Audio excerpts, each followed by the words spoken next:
शतक पूरा किया यहाँ पर। ভারত অস্ট্রেলিয়ার সেমিফাইনাল ম্যাচটিতে ছিল রেকর্ডের ছড়াছড়ি। এই ঐতিহাসিক জয়ের কেন্দ্রবিন্দুতে ছিলেন জেমিমা রদ্রিগেজ। তার ব্যাটে ভর করেই ভারত গড়েছে নতুন এক ইতিহাস। নাভি মুম্বাইয়ে অনুষ্ঠিত সেমিফাইনালে ৩৩৯ রানের বিশাল লক্ষ্য তাড়া করতে নেমে যখন বিপদে পড়ে ভারত, তখন দলের হাল ধরেন জেমিমা ও অধিনায়ক হারমিনপ্রীত কর। তৃতীয় উইকেটে দুজনের ১৬৭ রানের দারুণ জুটি লড়াইয়ে ফেরায় ভারতকে।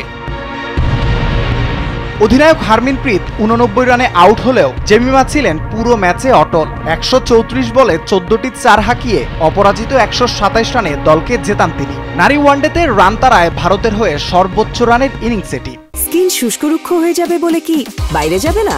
জাস্ট 1 2 3 4 করো, স্কিনটাকে রিভাইভ করো। ৩৪১ রানে ৫ উইকেটে জয় তুলে নিয়ে ভারত ভেঙে দিয়েছে অস্ট্রেলিয়ার রেকর্ড। নারী বিশ্বকাপে সর্বোচ্চ রান তাড়া করে জয়ের ইতিহাস এখন ভারতের দখলে।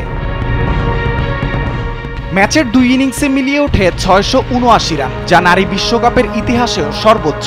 ভারতের এই জয় শুধু রেকর্ড নয়, নারী ক্রিকেটের এক নতুন অধ্যায়, যেখানে জেমিমা রদ্রিগেজ ভারতের অনুপ্রেরণার নতুন এক প্রতীক। রাফিউল ইসলাম রাতুল, কালবেলা।